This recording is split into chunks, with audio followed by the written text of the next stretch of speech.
Hemos hablado contigo en varias oportunidades del diagnóstico general, un sistema carcelario que tiene sobrepoblación y hacinamiento, un sistema carcelario que no tiene programas de rehabilitación, donde la gente pasa 24 horas o rascándose las pelotas o mirando cómo seguir delinquiendo.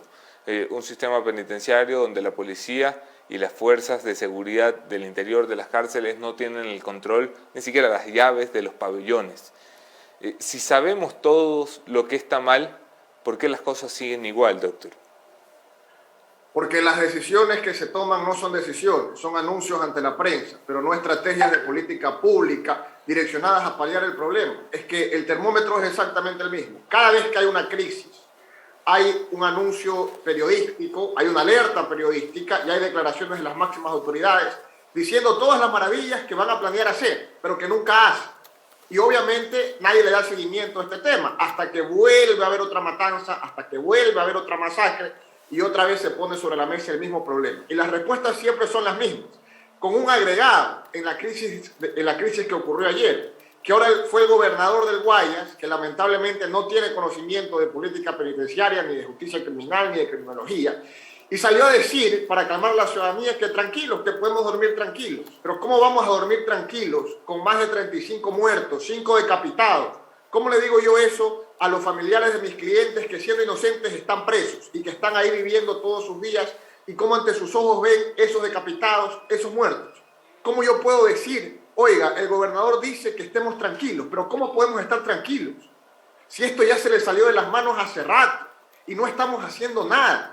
Entonces, el gobierno nacional puede dar discursos o cadenas bonitas, pero eso no sirve absolutamente de nada, Anderson. ¿Cuál es el plan de política pública direccionado hacia paliar el problema? Doctor, quiero aprovechar algo de lo que dijiste. ¿Cómo le digo a algunos de mis clientes que están dentro y son inocentes? Y yo le contaba a la audiencia cómo hemos estado trabajando varias semanas en una larga serie de reportajes sobre el sistema penitenciario y el crimen organizado.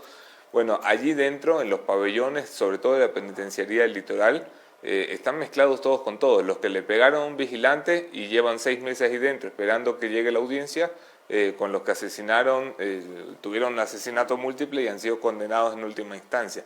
Están todos revueltos con todos y escalofriante y peor aún, 40% de los que están hoy en el sistema penitenciario no tienen sentencia. Son personas que no han sido condenadas por el sistema de justicia. Es decir, tenemos mucho inocente allí metido.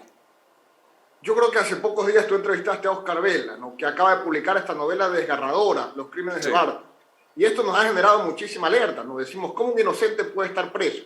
Lo que pasa es que no todo inocente tiene un escritor que se interesa en el caso y hace una novela. Y no todo inocente sobre el que se escribe una novela logra que esa novela tenga éxito. Pero esto que explica este autor ecuatoriano en esta maravillosa novela, se replica todos los días, por millares y millares y millares. Y eso te lo puedo decir de primera mano, porque yo me dedico a esto. Este es mi trabajo, yo vivo de esto.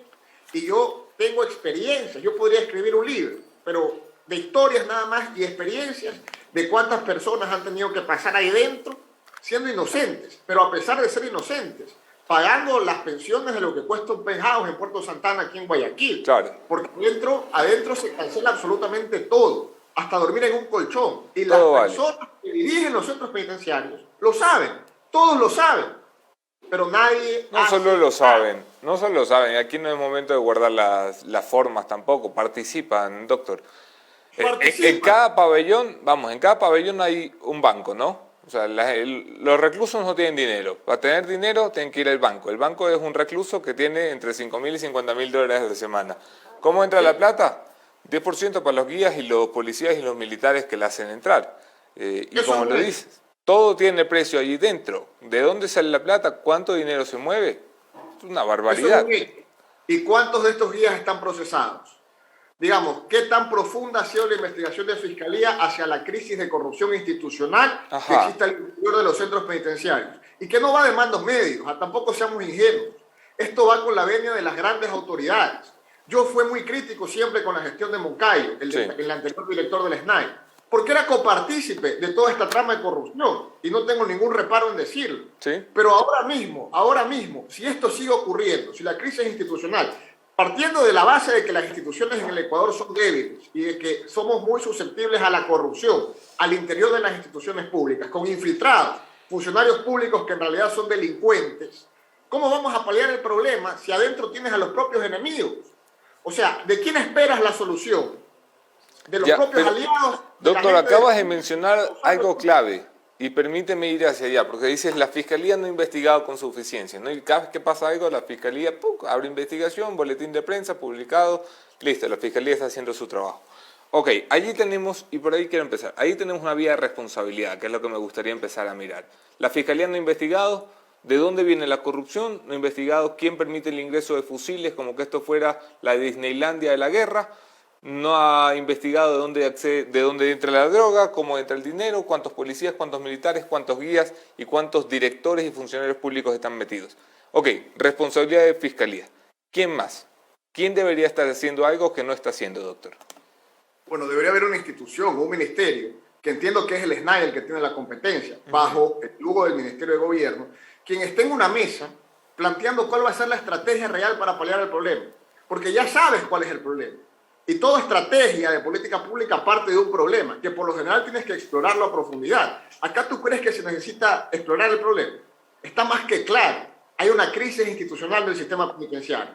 Ahora, por un lado la política pública, por otro lado la política legislativa. Hay que reformar la Ley de Garantías Penitenciarias y las contemplaciones de garantías penitenciarias que establece el Código. ¿Por qué? Porque siguen siendo muy engorrosas. ¿Y qué es lo que necesitamos? Replicar, por ejemplo, el modelo de Dinamarca, que son procedimientos penitenciarios profundamente expeditos. Aquí esperas a que cumplas el 60% de la pena para poder acceder a un régimen de prelibertad, a un régimen semiabierto.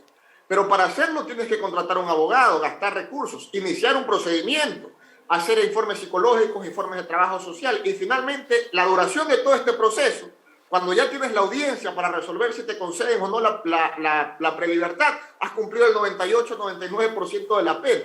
Te pregunto sinceramente, Anderson, ¿tiene esto algún sentido? No tiene sentido. Eso por un lado. Y luego otra cuestión que desde mi punto de vista nos ayudaría a corregir profundamente la crisis del hacinamiento y que lo dijo el general Cobo hace 2 meses cuando asumió el cargo. Repatria a los extranjeros que han cometido delitos en el Ecuador. Mándalos a cumplir su pena a cárceles de sus países. Eso lo dijo el general Cobo que lo iba a hacer hace 3 meses y que iba a deportar y que iba a repatriar a 3.000 presos. Esto es algo que contempla el Código Orgánico Integral Penal. ¿Sabes cuántos se han ido?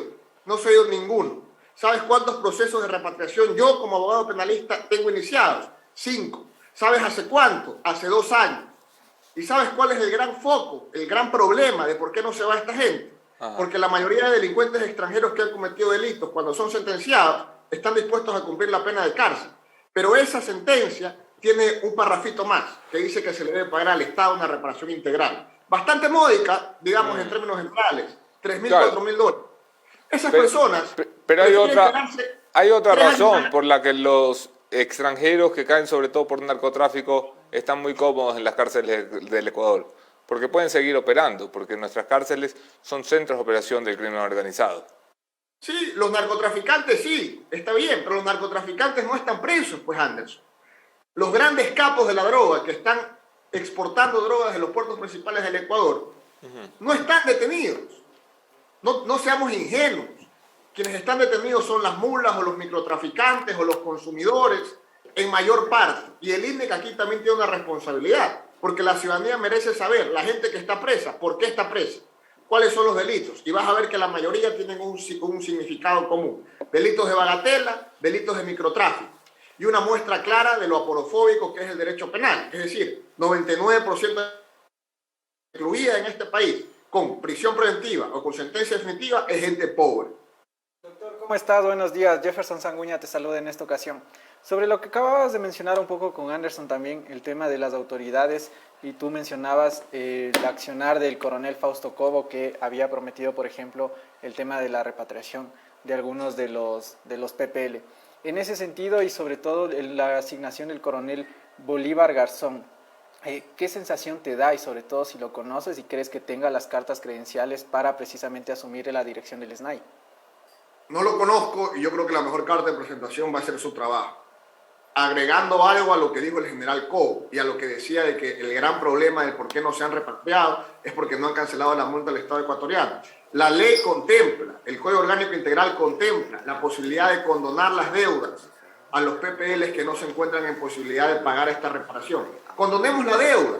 Condonar deudas de $3.000, $4.000 nos va a significar incluso un ahorro mucho mayor que el que nos cuesta mantener a esos PPL en nuestros centros penitenciarios. Y saquémoslos del país, mandémoslos a cumplir su pena en sus países, que eso les va a beneficiar profundamente. Van a estar cerca de sus familiares, los van a poder ir a visitar los fines de semana, cosas que aquí, o beneficios que aquí, aun cuando son derechos constitucionales, no tienen porque están solos. Y son muchos más de 3.000 los extranjeros que están recluidos en este país. Debemos agilizar los trámites, debemos agilizar los procedimientos penitenciarios. Créeme, la privación de libertad no es la única respuesta para la rehabilitación. La privación de libertad debe darse porque es una consecuencia retributiva ante la comisión de un delito. Está bien, no lo discutamos. No quiero entrar a profundidad sobre ese tema. Pero seguir pensando que es la única consecuencia que se debe dar producto de la comisión de un delito es absurdo. Existen muchísimas alternativas y la mayoría están contempladas en la norma. La cuestión es que nadie las aplica porque seguimos creyendo que la persona que roba un celular tiene que ir a la cárcel. Y la persona con el escenario actual, también. tal como está ya puesto el escenario, con una nueva autoridad, con las políticas que existen hoy por hoy, tanto en el sistema penitenciario y demás, ¿es posible que pueda existir una serie de, más bien se podría repetir un escenario de lo que sucedió el día de ayer, similar o peor más adelante?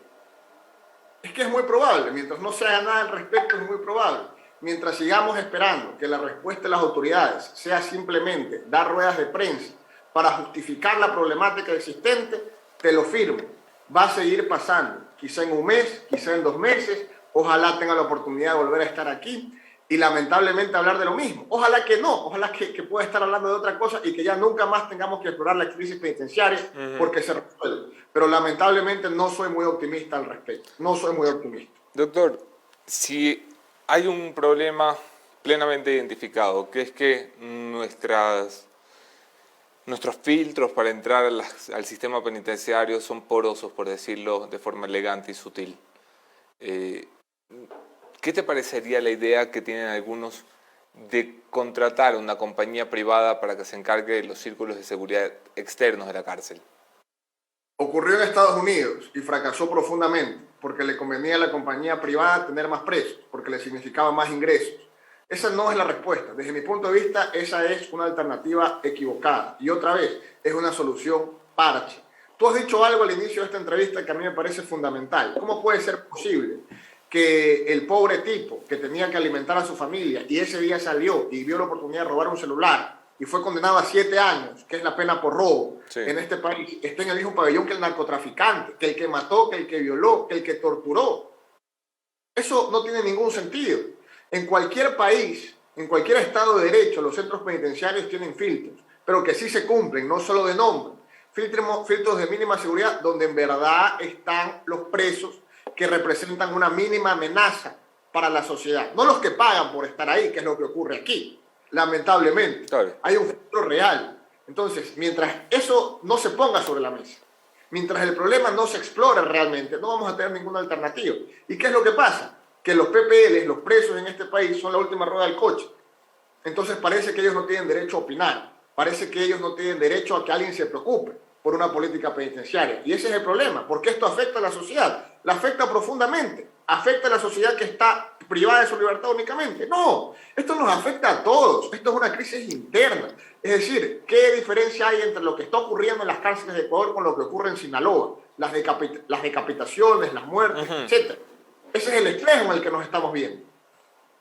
¿Te crees la teoría oficial del gobierno de que esta es una pelea de cárteles internacionales de la droga o te parece que es una forma de magnificar un problema para solapar la incompetencia con la que este gobierno, el anterior y el anterior han tratado el sistema carcelario? Si tú lees los informes de Naciones Unidas sobre la radiografía de las crisis carcelarias en Latinoamérica, te vas a dar cuenta que es la excusa de todos los gobiernos, porque es la excusa más fácil. Se están matando entre ellos, hasta lamentablemente así lo piensan varios funcionarios del gobierno. Mejor que se maten entre ellos. Sí, claro. Pero Yo creo que si nos quedamos con la respuesta oficial, no vamos a llegar a nada. Si profundizamos un poco más, nos vamos a dar cuenta. Por ejemplo, ayer hubo 35 muertos. ¿Cuántos de estos no pertenecían a ninguna organización criminal? ¿Cuántos de estos eran inocentes? Oye, Anderson, yo he vivido la experiencia de estar en la penitenciaría visitando a algún cliente y recibir la alerta de algún guía. Váyase corriendo porque va a empezar una balacera. Y yo soy abogado.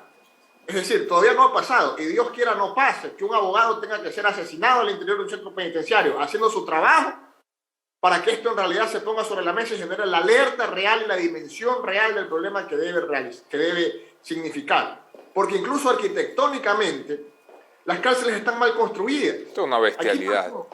No es como en las películas de Estados Unidos que tú vas y sobre un filtro ves a tu cliente en una sala aparte. Tú ves a tu cliente en el mismo patio donde están todos los presos. Claro. Y donde ocurren siempre las balaceras. Estás ahí parado afuera del pabellón esperando que un guía saque a tu cliente y conversas ahí, en plena explanada. Que un guía saque a tu cliente, no, que un guía pida permiso a los presos para que dejen salir a tu cliente, querrás decir. A los famosos 60, que son los que dirigen los pabellones. ¿Quiénes son los 60? Los presos que en teoría tienen condenas de menor peligrosidad y que son los que más conocen al interior del centro penitenciario, incluso más que los propios guías. Sí, es una cuestión bastante caricaturesca, ¿no es cierto? Y parecería mentira si te lo digo. Yo vi que estuviste hace poco en un centro penitenciario y puedes darte cuenta que lo que digo es así, lamentablemente es así, es una caricatura. ¿Y por qué? Porque nadie se ha ocupado nunca del fenómeno carcelario. Y no creas que esto es nuevo. Yo he estado investigando el tema y encontré un reportaje de Freddy Ehlers del año 99. Es decir, cuando Freddy Ehlers trabajabas, dice. Cuando trabajaba, cuando era un periodista importante, que se metía a las cárceles a buscar noticias. Y Anderson se mete a la penitenciaría litoral, te recomiendo que lo busques, y exploran los mismos problemas que tenemos hoy 20 años después. ¿Te parece eso lógico? Es que en 20 años no se ha hecho nada. A mí me parece algo increíble. Y si es que no hacemos nada hoy, en 20 años, ya cuando tengas más barba blanca y un bastón, vas a estar haciendo reportajes sobre el mismo problema. Entonces, yo espero en 20 años estar abrazando árboles como Freddy Ehlers, doctor. No me desees mala suerte. Bueno, en 40 seguramente, porque eres bastante joven. Doctor, muchas gracias por acompañarnos esta mañana. Lamento que tengamos que hablar nuevamente de un tema que ya se va a volver parte del paisaje, porque los motines y masacres en las cárceles no van a parar, porque el Estado no tiene capacidad ni voluntad para pararlos. Van a ser los presos los que van a decidir cuándo se va a acabar el derramamiento de sangre. Gracias por estar aquí. Espero que la próxima vez hablemos de otros temas.